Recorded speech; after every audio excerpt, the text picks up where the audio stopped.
Omuliro gutannategerekeka kwe guvudde Gukutte erimu ku maduuka ku kizimbe kya Gaggawala building mu shawuli yaako wano mu Kampala era ebintu bya Bukadde na Bukadde ne bitokomokera mu muliro guno. Ekizimbe kino kitunudde mu paaka empya ku ludda olw'omwala. Edduuka erikutte omuliro litunda mipiira okusinga ne oyiro ng'okusinziira ku basuubuzi omuliro gutandise essaawa nga 11 ez'akawungeezi era wano emisinde we gitandikidde.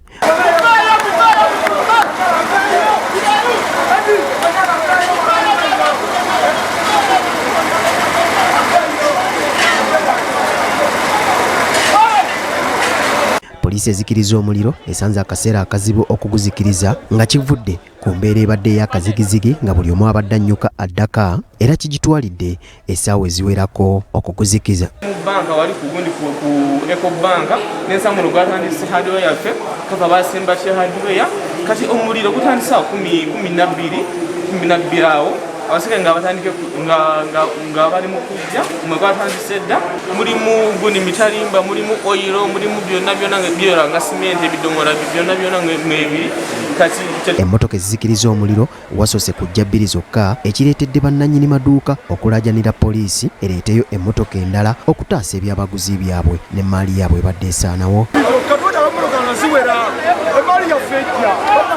Serious ate kukwata eri wakati ogulenge kati bino ebiri wano akite babijja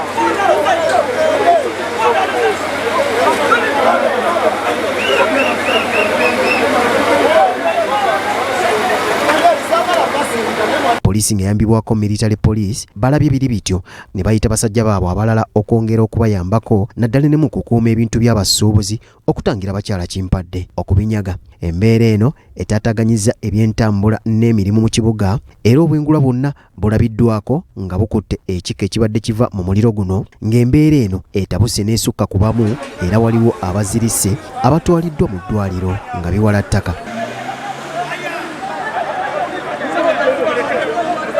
Kyokera mu mbeera eno waliwo abantu ababadde bakyawagamidde mu bizimbe bino olw'omuliro guno kubanga gubadde tegubasobozesa kufuluma. Abantu ababadde basimbye emmotoka zaabwe mu kizimbe kino obwedda bazijjayo kapaalo okutaasa embeera ebadde eyinza okuddirira era we tukoledde eggulire lino nga poliisi ekyagezaako okutaakiriza omuliro guno okwewala okulanda mu bizimbe ebirala.